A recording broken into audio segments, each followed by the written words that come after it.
3-ാം class 4-ാം ക്ലാസ്സിലെ കുട്ടികളുടെ ബോക്സിൽ അഥവാ അവരുടെ ബാഗിൽ ഇടക്കിടക്ക് എടുത്തിട്ട് എന്ത് ചെയ്യും, ഈ 12 രൂപയുടെ സാധനം എടുത്തിട്ട് കുട്ടികൾ 4-ാം ക്ലാസ് തമാശക്ക് പറയല്ല, ഇതിൻ്റെ ഒരു ഗൗരവം എന്ത് എന്ന് പോലും അറിയാത്ത കുട്ടികൾ. നമ്മളല്ല നമ്മുടെ വേഷം തീരുമാനിക്കുന്നത്, അല്ലല്ലോ. എൻ്റെ വേഷം എങ്ങനെ ആകണം എന്നുള്ളത് തീരുമാനിക്കേണ്ടത് ഞാനല്ലാത്ത ഒരു കാലഘട്ടത്തിലൂടെയാണ് ഇപ്പോൾ നമ്മൾ പോയിക്കൊണ്ടിരിക്കുന്നത്. ആരെന്തിട്ടു എന്നുള്ളതാണ് നോക്കാറുള്ളത്. അതിലെന്ത് ധാർമ്മികത ഉണ്ട്, അതല്ലെങ്കിൽ എത്രത്തോളം വൃത്തിയുണ്ട്, അത് ആളുകൾ എങ്ങനെ കാണും എന്നതിനെക്കുറിച്ചൊന്നും ഇപ്പോൾ പ്രത്യേകിച്ച് ന്യൂജൻ, ഒരു കുറ്റമായിട്ട് പറയല്ല, ന്യൂജൻ ചെറിയ പിന്നെ വളർന്നു വരുന്ന തലമുറകൾക്ക്, യുവാക്കളും യുവതികളും വിദ്യാർത്ഥികളൊക്കെ ആയിട്ടുള്ള ആളുകൾക്ക് അതിന് തിരഞ്ഞെടുക്കുന്നതിൽ ഒരു സ്വയം ഞാനായിട്ട് തിരഞ്ഞെടുത്തതാണെന്ന് പറയാനുള്ളതില്ല. മറ്റുള്ളവരിടുമ്പോൾ അതങ്ങോട്ട് പിന്നെ ഇപ്പം ഒരു ഫാഷനാക്കുക. ഉദാഹരണത്തിന് ഇപ്പം നമ്മൾ പറയാം, നമുക്ക് തൊട്ട് മുമ്പേ ഉണ്ടായിരുന്നൊരു ഒരവസ്ഥ ഉണ്ടായിരുന്നു, പാൻറ്റ് താഴെ വലിച്ചിറച്ച് നടക്കുന്നൊരവസ്ഥ ഉണ്ടായിരുന്നല്ലോ. അത് നേരെ മാറിപ്പം നമ്മൾ ഈ കുട്ടികളുടെ പാൻറ്റൊക്കെ കാണുമ്പോൾ അത് പാവങ്ങൾ 2 വർഷം മുമ്പേ തയ്ച്ചതാണോ, കാരണം അത്ര വലിപ്പക്കുറവാകാൻ കാരണം എന്ന് തോന്നുന്ന രൂപത്തിലേക്ക് പെൺകുട്ടികളൊക്കെ പാൻറ്റ് മുറിച്ച് കയറി പോകുന്ന അവസ്ഥ വന്നിട്ടുണ്ട്. അതേപോലെ പിന്നെ പിന്നെ ഈ ഫേഷ്യൽ ഐറ്റംസ് അത് മറ്റുള്ളവർ എന്ത് ഉപയോഗിക്കുന്നു, എന്തെങ്ങനെ ചെയ്യുന്നു എന്നുള്ളത് നോക്കിയിട്ടാണ്. ഇപ്പോൾ ചൂട് കൂടുതലുള്ള സ്ഥലങ്ങളിൽ, തണുപ്പ് കൂടുതലുള്ള സ്ഥലങ്ങളിൽ, ഇപ്പം മീൻസ് നമ്മുടെ കാശ്മീരോ അതല്ലെങ്കിൽ ബീഹാർ, രാജസ്ഥാൻ ഭാഗത്തൊക്കെ പോയി കഴിഞ്ഞാൽ അവിടുത്തെ സ്ത്രീകൾ ഈ ലിപ്സ്റ്റിക്ക് എന്ത് ചെയ്യും, ഉപയോഗിക്കും. അത് ഈ കച്ചറ സാധനങ്ങളല്ല അവർ ഉപയോഗിക്കുന്നത്. അവർ ഈ ഫ്രൂട്ട്സിൻ്റെയും അതുപോലെ തന്നെ പിന്നെ വെജിറ്റബിൾസിൻ്റെയും ഒക്കെ കണ്ടൻറ്റുകളുള്ള നല്ല സാധനങ്ങൾ അവരെ ചുണ്ടിൽ എന്ത് ചെയ്യും, തേക്കും. ഒന്ന് അവരുടെ ആ ഒരു പിന്നെ അവസ്ഥയെ, ക്ലൈമറ്റിനെ അവർക്ക് ശരീരത്തിന് നിയന്ത്രിക്കാൻ വേണ്ടിയിട്ട് പ്രൊട്ടക്ഷൻ ചെയ്യുന്ന പരിപാടികളാണ്. അത് കണ്ടിട്ട് നമ്മുടെ കുട്ടികൾ ഇനിയിപ്പം കൊറിയൻ അല്ലേ, ആ ഒരു ട്രെൻഡ് വന്നിരുന്നല്ലോ, അപ്പോൾ കുറേയൊക്കെ അവസാനിച്ചു തോന്നുന്നു. എല്ലാത്തിലും, വസ്ത്രത്തിലും ചേലിലും ആ രൂപത്തിൽ വരെ മാറ്റം കുട്ടികൾ എന്ത് ചെയ്യുക, അതിനെ അനുകരിക്കുന്ന അവസ്ഥ. അപ്പോൾ ഇതൊക്കെ ചെയ്യണോ വേണ്ടേ, അല്ലെങ്കിൽ അതിൻ്റെ ധാർമ്മികത എന്ത് എന്നുള്ളതിനെക്കുറിച്ച് ഇതിൻ്റെ അപ്പുറം ഇപ്പോൾ എന്ത് ചെയ്തിട്ടുണ്ട്, നമ്മൾ ക്യാമ്പസുകളിൽ വരെ ഒരു അവയർനെസ് കൊടുക്കാൻ വേണ്ടി സർക്കാർ തലത്തിൽ അതിൻ്റെ ഒരു തീരുമാനമായി. അതിൻ്റെ പദ്ധതിയുടെ പേരെന്താണ്, lipstick free campus. Lipstick free campus. അത് എന്തുകൊണ്ടത് അങ്ങനെ ഒരു ചിന്തയിലേക്ക് ഗവൺമെൻറ് തലത്തിൽ പോലും ഒരു ചിന്ത വന്നു എന്നുള്ളത് ശിശുക്ഷേമ വകുപ്പാണ്. രക്ഷിതാക്കൾ നല്ലോണം ശ്രദ്ധിക്കണം. ഇപ്പം നമ്മളൊരു 2-ാം ക്ലാസ് മുതൽ 3-ാം ക്ലാസ് 4-ാം ക്ലാസ്സിലെ കുട്ടികളുടെ ബോക്സിൽ അഥവാ അവരുടെ ബാഗിൽ ഇടക്കിടക്ക് എടുത്തിട്ട് എന്ത് ചെയ്യും, ഈ 12 രൂപയുടെ സാധനം എടുത്തിട്ട് കുട്ടികൾ 4-ാം ക്ലാസ് തമാശക്ക് പറയല്ല, ഇതിൻ്റെ ഒരു ഗൗരവം എന്ത് എന്ന് പോലും അറിയാത്ത കുട്ടികൾ ഇത് ഉപയോഗിക്കുമ്പോൾ ശ്രദ്ധിക്കേണ്ട കാര്യങ്ങളൊക്കെ അതിലുണ്ടാവും അല്ലേ. അതൊന്നും ശ്രദ്ധിക്കാനോ അല്ലെങ്കിൽ രക്ഷിതാക്കൾ പോലും അതിൻ്റെ ഒരു കാര്യം പറഞ്ഞു കൊടുക്കാനോ ശ്രദ്ധിക്കാതെ കുട്ടികൾ ഇത് വളരെ ലാഘവത്തോടു കൂടെ ക്ലാസ്സിൽ വരെ കൊണ്ടുവരുന്നുണ്ട്.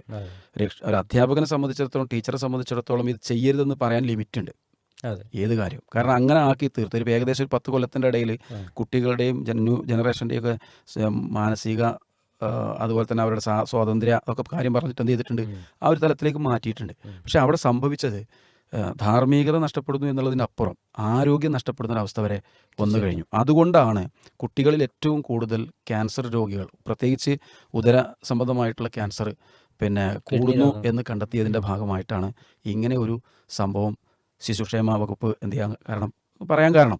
അപ്പോൾ ഒന്നത്, അപ്പോൾ അത് ലിപ്സ്റ്റിക്കുമായി ബന്ധപ്പെട്ട വിഷയം ഒന്ന്. ഇനി അതിൽ ശ്രദ്ധിക്കേണ്ട മറ്റൊരു വിഷയമുണ്ട്. ഇപ്പോൾ നമ്മൾ കുട്ടികളുടെ വാശിയും കാര്യങ്ങളൊക്കെ മുന്നിൽ വെച്ചിട്ട് രക്ഷിതാക്കൾ അത് കുട്ടികൾ പറഞ്ഞത് കേൾക്കുന്നതിന് വേണ്ടി നമുക്കോ കിട്ടിയില്ല, നമുക്ക് അങ്ങനെ ന്യായമുണ്ട്.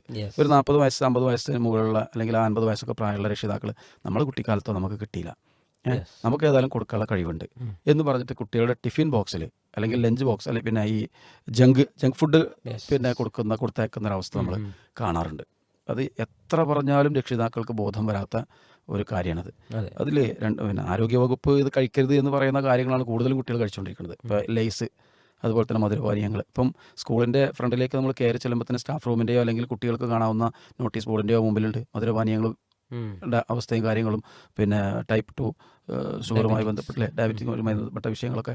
അത് ഈ അടുത്ത കാലത്ത് എന്തുകൊണ്ട് വരാൻ കാരണം, ചെറിയ കുട്ടികൾ വരെ ഒരു ഭക്ഷണം കഴിച്ചു കഴിഞ്ഞാൽ ഉടനെ അവർ ഓടി ചെന്നിട്ട് 7up വാങ്ങിക്കഴിക്കും. 7up എന്നല്ല ഞാൻ പറഞ്ഞ അങ്ങനെയുള്ള മധുരപാനീയം വാങ്ങിക്കഴിക്കുന്ന, പെപ്സിയും കോള ഐറ്റംസ് വാങ്ങിക്കഴിക്കുക. കുട്ടികൾക്കൊരു പ്രശ്നമില്ലാതാവുക. അത് ഉപയോഗിക്കുന്നതിൽ പോലൊരു ഇതുണ്ടല്ലോ. പണ്ടൊക്കെ പറഞ്ഞാൽ പണ്ടല്ല, കുറച്ച് 4-5 വർഷങ്ങൾക്ക് മുമ്പൊക്കെ നമ്മൾ തന്നെ ആലോചിച്ചാൽ നമുക്കറിയാം അതൊക്കെ ആരാണ് എപ്പോഴാണ് കഴിച്ചിരുന്നതൊക്കെ. ഇതൊരു ലിമിറ്റും ഇല്ലാതെ മധുരം അടിച്ചു കയറ്റുക, മിഠായിക്ക് പുറമെ ഇങ്ങനെയുള്ള മധുരം പാനീയങ്ങൾ അടിച്ചു കയറ്റുക. ഒപ്പം ഈ വറുത്തതും പൊരിച്ചതും കരിച്ചതുമായിട്ടുള്ള സാധനങ്ങൾ കുട്ടികൾക്ക് സ്കൂളിലേക്ക് കൊടുത്തേക്കുക. ഞാൻ മനസ്സിലാക്കുന്നു ഗവൺമെൻറ് സ്കൂളുകളിൽ തീർച്ചയായിട്ടും എന്തുണ്ട്, കുട്ടികൾക്ക് ഫുഡ് കൊടുക്കുന്നുണ്ട്. ഉം. അതൊരു മോശം ഫുഡായിട്ടല്ല കൊടുക്കുന്നത്, അതെ നല്ല ഫുഡാണ് ഇപ്പോൾ അതെ പ്രൊവൈഡ് ചെയ്തുകൊണ്ടിരിക്കുന്നത്.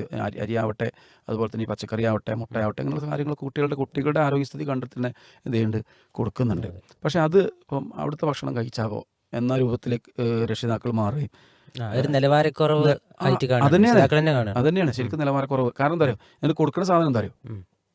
ഒന്നുകിൽ ഈ കടയിൽ നിന്ന് വാങ്ങിയ, ഉം. ഈ സൂപ്പർ മാർക്കറ്റിൽ നിന്നും ആളുകളിൽ നിന്നൊക്കെ വാങ്ങിയ ഈ ഇതുണ്ടല്ലോ പൊട്ടാറ്റോ ഉം. സംഭവങ്ങൾ. കിഴങ്ങ് പിന്നെ പൊരിച്ചു കൊടുക്കുന്ന അതെ, സംഭവമുണ്ട്, അങ്ങനെ കുറേ സംഭവമുണ്ട്. അത് ശരിക്കും അതിൻ്റെ കാര്യത്തിൽ പഠനം നടത്തിയ ആളുകളൊക്കെ പറഞ്ഞു, ശരിക്കും അത് കുട്ടികളുടെ വയറിന് ബുദ്ധിമുട്ടുണ്ടാക്കുന്ന കാര്യമാണ്. അതെ ഈ തീർച്ചയായും. ലേസ് ആവട്ടെ, പിന്നെ ബിസ്ക്കറ്റുകളാവട്ടെ, അങ്ങനെയുള്ള സാധനങ്ങൾ, പിന്നെ ഈ ചങ്ക് ഉണ്ടല്ലോ, ഇത് നമ്മൾ ഇപ്പോൾ സോയ, ഉദാഹരണം നമ്മൾ ഓക്കെ മുട്ട, ഓക്കെ എന്ന് ഓക്കെ പറഞ്ഞ പൊരി, സാധനം, അതൊക്കെ ഓക്കെ പൊരി, വളരെ ചെറിയ പൈസ ഉള്ളൂ, ഒരു എത്ര രൂപ, അതിലുണ്ടാവുക. ഒരു രൂപക്ക്, അതെ അതെ അതെ.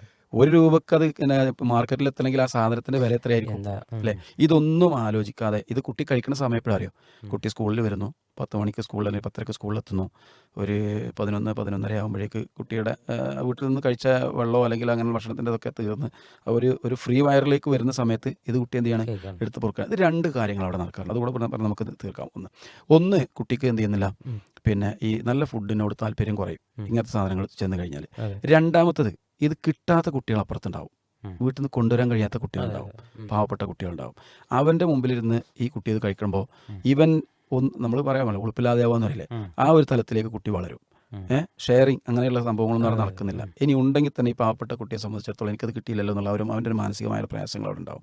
ഈ യൂണിഫോം സംവിധാനം പോലും നമ്മൾ കൊണ്ടുവന്നത്, ഇപ്പോൾ കളർ യൂണിഫോമിനെ കുറിച്ച് പറഞ്ഞപ്പോഴേക്ക് പിൻവലിക്കാനുള്ള കാരണം എന്താ, അത് മറ്റുള്ളവർക്കൊരു പ്രയാസം ആവരുത്. അത് ഒരു മിംഗ്ലിംഗ് സൊസൈറ്റി ആണല്ലോ. അതെ. അവിടെ നമ്മളെ സംബന്ധിച്ച് എന്ത് ചെയ്യാൻ പാടില്ല, മറ്റുള്ളവന് വേദന ഉണ്ടാകുന്നൊരു സംഭവം ഉണ്ടാകാൻ പാടില്ല.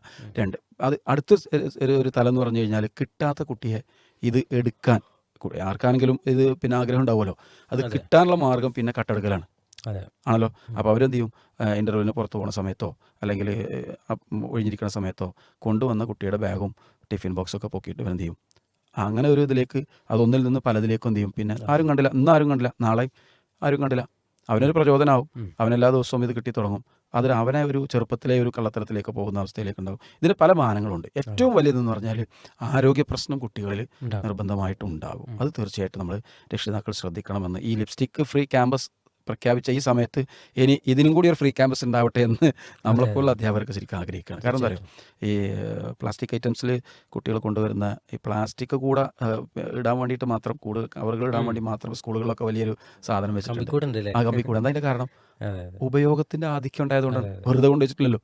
നമ്മളും ചെറുപ്പത്തിൽ ഒന്നും ഇങ്ങനത്തെ കമ്പിക്കൂടുകൾ സ്കൂളിലുണ്ടോ, അതെ. വലിയ ഒരു കമ്പിക്കൂടുകൾ. വേസ്റ്റ് ബോക്സ് അതിൽ ഉണ്ടാവും. നോക്കുകൊണ്ട് അതിൽ കൂടുതൽ എന്താ ഉണ്ടാവുക അറിയോ, ഞാൻ ഈ പറഞ്ഞ നേരത്തെ 10 രൂപയുടെ കുപ്പിയില്ലേ, ഈ ഓരോ പേരിലറിയപ്പെടുന്ന മധുരപാനീയങ്ങളുടെ കുപ്പികളായിരിക്കും കൂടുതലുണ്ടാവുക. അതേപോലെ തന്നെ ഞങ്ങൾ നേരത്തെ പറഞ്ഞ ഓക്കെ പൊരി, അങ്ങനെയുള്ള ലൈസും കാര്യങ്ങളും. അപ്പോൾ രക്ഷിതാക്കൾ ശ്രദ്ധിക്കുക, നമ്മൾ കാശ് കൊടുത്ത് നമ്മുടെ കുട്ടികൾക്ക് വാങ്ങിക്കൊടുക്കുന്നത് അവരുടെ ആരോഗ്യത്തെ നശിപ്പിക്കുന്ന കാര്യങ്ങളാണ്. അത് നമ്മൾ ശ്രദ്ധിച്ചിട്ടില്ലെങ്കിൽ നാളെ അവരുടെ ആരോഗ്യ സംരക്ഷണത്തിന് വേണ്ടിയിട്ടും അവരുടെ അവസ്ഥയിലും നമ്മൾ തന്നെ ക്യാഷ് ചിലവാക്കേണ്ടി വരും. അപ്പോൾ കുട്ടികളത് ബോധ്യപ്പെടുത്തിയാൽ മതി, സ്കൂളുകളിൽ നിന്ന് അതിനുള്ള അവയർനെസ് ഉണ്ടായാൽ മതി. ഒരു നിരന്തരം ചില കാര്യങ്ങൾ നിരന്തരം ഓർപ്പിച്ചാലേ കുട്ടികൾക്ക് എന്ത് ചെയ്യുള്ളൂ, അത് പിന്നെ മനസ്സിൽ തങ്ങുള്ളൂ. ഈ ഒരു വാങ്ങിക്കൊടുക്കുന്നതിനുള്ള ഇതാണെന്ന് വിചാരിക്കും, ഏത് അപ്പോൾ വാങ്ങിത്തരായിട്ടാണ് എന്നുള്ള ആ ഒരു നമ്മളെക്കുറിച്ചുള്ള മോശം ചിന്ത ഉണ്ടാവും. അതല്ലാതെ അവബോധം ഉണ്ടാക്കി കൊടുക്കുക, കുട്ടികളുടെ ആരോഗ്യസ്ഥിതി രക്ഷിതാക്കളുടെ കൂടി ഉത്തരവാദിത്തമാണ് എന്ന് നമ്മൾ മനസ്സിലാക്കുക. അധ്യാപകർക്കും അതിൽ പങ്കുണ്ട് എന്ന് നമ്മൾ ഉൾക്കൊള്ളുക.